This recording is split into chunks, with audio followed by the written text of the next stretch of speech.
how are you all? I hope you are good. Viewers, today my topic is very important and today I am going to explain about use of will have and shall have, and this is very important topic in modal verb. So I request you please watch video till end. Okay, let's come on the topic without wasting any more time. Viewers, आज का जो हमारा topic है वो है use of will have and shall have. ये बहुत ही important topic है जब हम ग्रामर सेक्शन में सिंपल सेंटेंसेस को हिंदी से इंग्लिश में कन्वर्ट करते हैं. ओके जैसे कोई भी सेंटेंस अगर आपका हिंदी में है, जो रेगुलर यूजेस होते हैं, जो सेंटेंस हम लोग जो regularly day to day life में यूज करते हैं, उनमें क्या होता है, कुछ इस टाइप के जो सेंटेंसेस हमारे लाइफ में आते हैं तो उनको हम कैसे हिंदी से इंग्लिश में ट्रांसलेट करते हैं, कैसे हम उसे यूज कर पाते हैं स्पीकिंग लैंग्वेज में, है ना. जैसे अगर हम किसी के सामने बात कर रहे होते हैं और ऐसी कौन सी सिचुएशन होती है जिसमें हम विल हैव और शैल हैव का यूज करेंगे, वो किस टाइप के सेंटेंसेस होंगे, ये सारी चीजें इस वीडियो में क्लियर होगी. तो आपसे रिक्वेस्ट है कि वीडियो में एंड तक बने रहिएगा और अगर वीडियो अच्छा लगता है तो लाइक, और अगर सब्सक्राइब नहीं किया तो सब्सक्राइब कर दीजिएगा. ओके, आइए समझते हैं. देखिए, विल हैव और शैल हैव, देखिए इन दोनों का जो मीन्स होता है वो मीन्स सेम ही होता है, एक ही होता है. मीन्स क्या होता है जरा समझते हैं. देखिए, इनका मीन्स होता है पास होगा. ठीक है, इस तरीके के सेंटेंस, अगर कोई भी सेंटेंस अगर हिंदी में है जिसमें पास होगा अगर सेंटेंस में आ रहा है तो आप विल हैव शैल हैव का यूज करेंगे. ठीक है, देखिए विल हैव मीन्स पास होगा और शैल हैव मीन्स पास होगा. देखिए, पास होगा सिर्फ नहीं, अगर फीमेल है तो पास होगी, पास होगा, पास होगी, पास होंगे. ठीक है, पास होगा, पास होगी, पास होंगे, होगी और होंगे, इस तरीके से. ठीक है, और उसके बाद उसमें भी यही बेटर है. ठीक, अगर विल हैव अगर सेंटेंस में पास होगा आया है या होगी आया है या होंगे, पास होगा, पास होगी, पास होंगे, अगर इनमें से कुछ भी आया है तो आप इन दोनों का यूज करेंगे. अब प्रॉब्लम यह आ रही है कि सर ये बताइए कि कब हम विल हैव का यूज करेंगे और कब हम शैल हैव का यूज करेंगे, है ना. इंपॉर्टेंट कि मतलब ऐसी कौन सी सिचुएशन होगी जब हम विल हैव यूज करेंगे और कब हम शैल हैव यूज करेंगे. आइए क्लियर करते हैं. देखिए, जो विल हैव है इसका यूज कब होगा, अगर आपका जो सब्जेक्ट मतलब कर्ता मतलब डूअर, जो किसी भी कार्य को करने वाला होता है, अगर किसी भी सेंटेंस में जो हमारा सब्जेक्ट है, अगर ही है, सी, इट, यू, दे या कोई नेम है, किसी का नाम अगर है, देखिए 1 2 3 4 5 6, अगर इन 6 में से कोई एक है तो उनके साथ विल हैव का यूज होगा. समझ में आया. अगर सेंटेंस में ही आ गया, सी आ गया, इट, यू, दे, वी, है ना. किसी लड़के का अगर वह आ गया, आप जानते हैं ही बॉयज के लिए लगता है, सी गर्ल्स के लिए लगता है, इट और नॉन लिविंग थिंग, या जहां पे सब्जेक्ट क्लियर ना हो, यू तुम या तुम लोग, आप या आप लोग, है ना. दे मीन्स वे या वे लोग या उनके, है ना. ये हो गया, या नाम रोहन, सोहन, रीता, सीता, गीता, है ना, किसी का भी नाम. अगर इस टाइप में इनकी अगर इनमें से कोई भी एक आ रहा है तो आप विल हैव का यूज करेंगे. और अगर आई और वी अगर आ रहा है सब्जेक्ट में तो इनके साथ शैल हैव का यूज होगा. Very important. देखिए, थोड़ा सा ध्यान दीजिएगा. समझने वाली बात यह है कि अगर आपका सब्जेक्ट ही, सी, इट, यू, दे या किसी का नेम है तो आप विल हैव यूज करेंगे. अगर आपका जो सब्जेक्ट है अगर आई और वी है, अगर आपका सब्जेक्ट आई और वी है, अगर इनके साथ पास होगा, पास होगी, पास होंगे आ रहा है तो शैल हैव का यूज होगा. बात समझ में आई. अब आप एक क्वेश्चन कर सकते हैं कि सर ये बताइए कि क्या आई और वी के साथ विल हैव का यूज नहीं होगा. यस होगा, बिल्कुल होगा. लेकिन वो कौन सी सिचुएशन होगी जब आई और वी के साथ विल हैव का यूज होगा, वो सिचुएशन अलग होगी. ठीक है, आइए जरा समझाते हैं आपको. आई और वी के साथ भी विल हैव का यूज होगा, लेकिन वो जो सिचुएशन होगी वो थोड़ी सी डिफरेंट होगी. यहां पे नॉर्मल सिचुएशन है, यहां पे यहाँ पे shall have जो I और V के साथ लग रहा है, I और V के साथ जो shall have लगेगा उसमें क्या है कि सिचुएशन बिल्कुल नॉर्मल है, लेकिन I और V के साथ will have लगेगा जब सिचुएशन थोड़ी डिफरेंट होगी। डिफरेंट क्या होता है सर? सारी चीजें मैं क्लियर करता हूं, आइए समझते हैं। सबसे पहले एग्जांपल के तौर पर, जैसे मान लीजिए किसी बच्चे का नाम है रोहन, ठीक है। अब मैंने कहा, एक सेंटेंस मैंने दिया, रोहन के पास एक कार होगी, ठीक है। बच्चों ध्यान ये दीजिएगा कि मैं क्या आपको बता रहा था, रोहन के पास होगी, वही तो मैं समझा रहा हूं। पास होगा, पास होगी, पास होंगे। अगर इन तीनों में से कुछ भी आ रहा है सेंटेंस में, हम बिल्कुल सिंपली तरीके से कर लेंगे, कहीं कोई टेंशन की बात नहीं है, है ना? समझ में आ रहा है? अब देखिए सेंटेंस को सबसे पहले हम आइडेंटिफाई करेंगे। देखिए आइडेंटिफिकेशन इज वेरी इंपॉर्टेंट। अगर आप किसी चीज को पहचान लेते हो तो आप उसको समझने में आपको कोई दिक्कत नहीं होती है, लेकिन अगर आप किसी चीज को पहचान ही नहीं पाते तो वहां प्रॉब्लम होती है। तो आप सबसे पहले पहचानना सीखिए। पास होगी, यहां मैं वही यूज आपको बता रहा हूं। अब आप ये टेंशन नहीं लेंगे कि सर ये बताइए तो सेंटेंस के बीच में आया है, तो नो प्रॉब्लम, नो वरी, कोई बात नहीं है कि सेंटेंस के बीच में आ रहा है कि पहले आ रहा है, इससे कोई मैटर ही नहीं है, ठीक है। अब समझते हैं, पास होगी आया है, आप पहचान लिए। अब इसको हम ट्रांसलेट करते हैं। सबसे पहले हम लिखेंगे सब्जेक्ट को रोहन, उसके बाद अब देखिए रोहन के साथ क्या लगने के लिए मैंने बोला है, विल हैव, हम यहां लगाएंगे विल हैव, ठीक है, रोहन विल हैव। अब उसके बाद एक कार है तो अ कार, फुल स्टॉप। समझ में आया?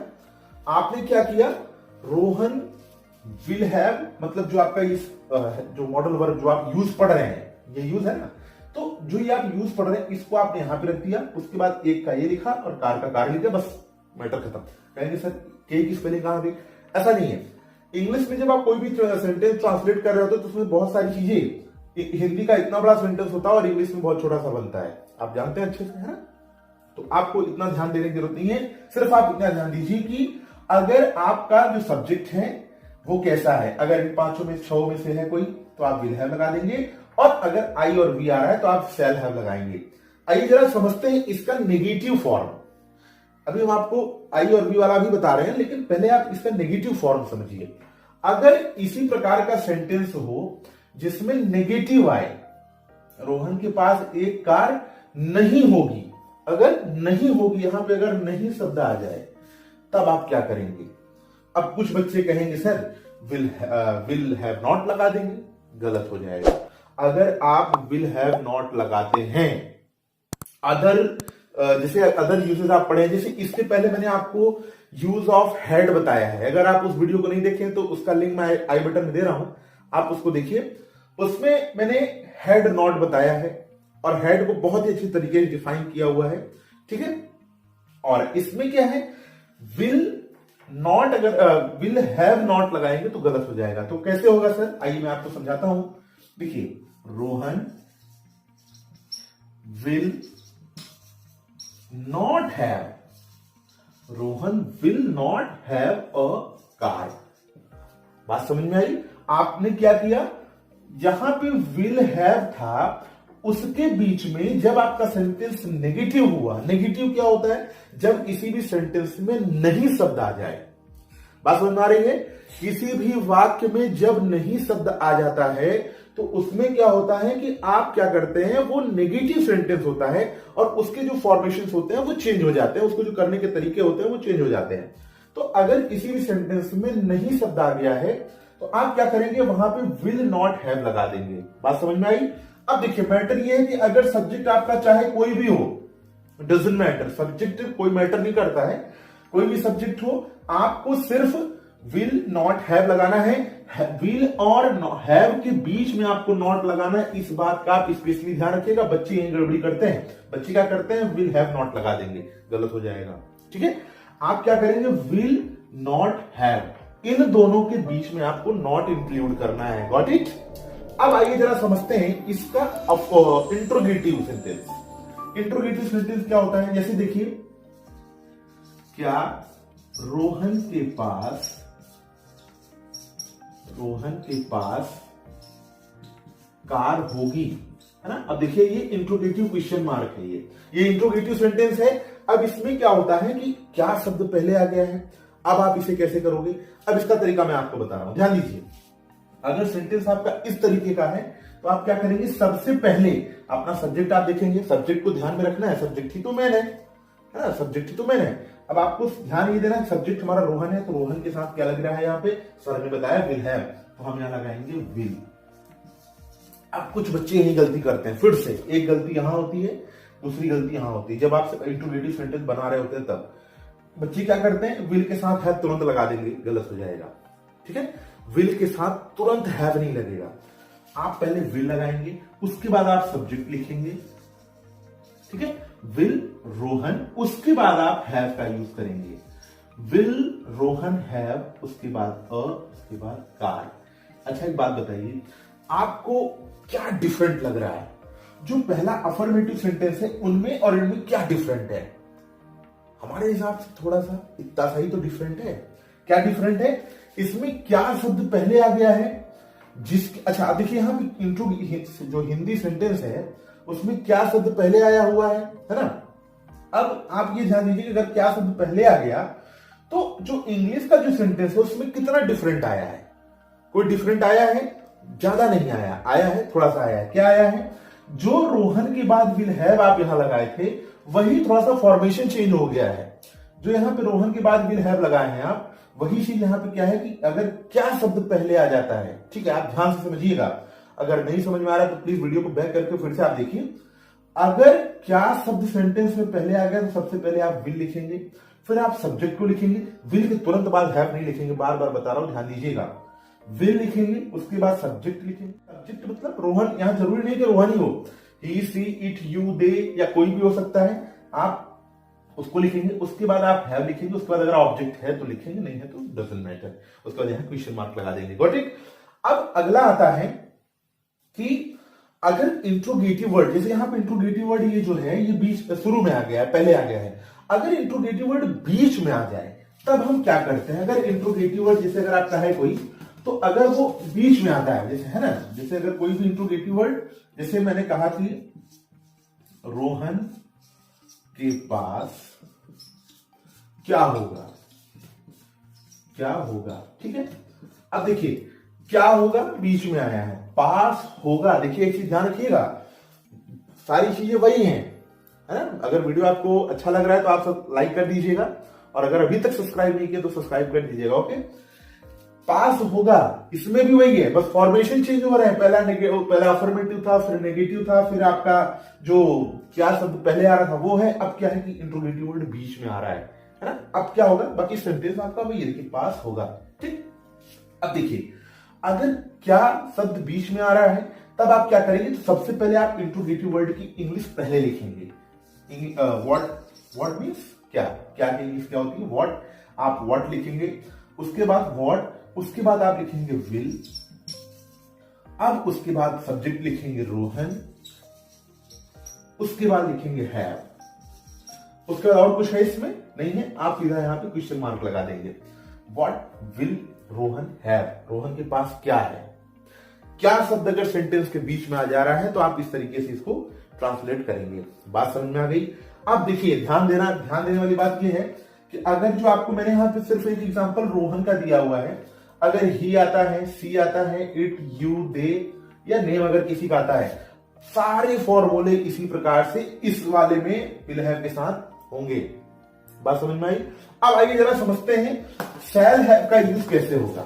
शैल हैव का यूज आई और बी के साथ कैसे होगा, जैसे कि मैं आपको बताऊं, रोहन के पास, सॉरी रोहन नहीं, मेरे पास, है ना, मेरे पास एक गाय होगी,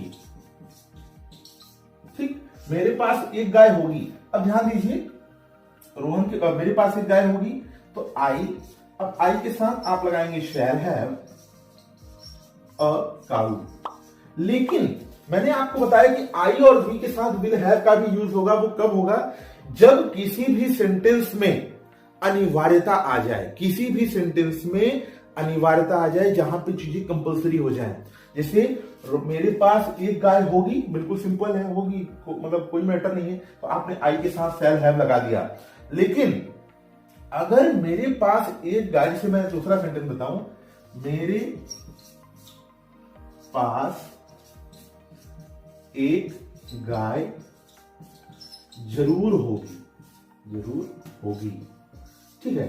अब यहां बात ध्यान ये दीजिए कि जरूर शब्द आ गया, जरूर, अवश्य या पक्का, अगर इस तरीके के सेंटेंसेस आ रहे हैं तो आप क्या करेंगे, यहां पे मेरे के साथ आपने आई लगाया हुआ है, आप यहां आई के साथ, यहां मेरे आया था, आपने आई लगाया, यहां पे आपने शैल हैव लगाया है। अब यहां पे आप क्या करेंगे, यहां पे विल हैव लगाएंगे।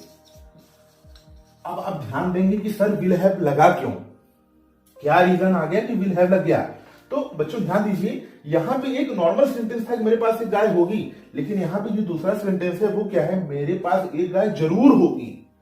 तो अगर जरूर शब्द आ रहा है, मतलब चीजें कंपलसरी हो रही हैं, तो जरूर की इंग्लिश तो हम लिखेंगे नहीं, तो आई के साथ हम विल हैव लगा करके बिल्कुल ऊपर वाले के जैसे हम कर देंगे, I will have a cow, बस, ठीक है।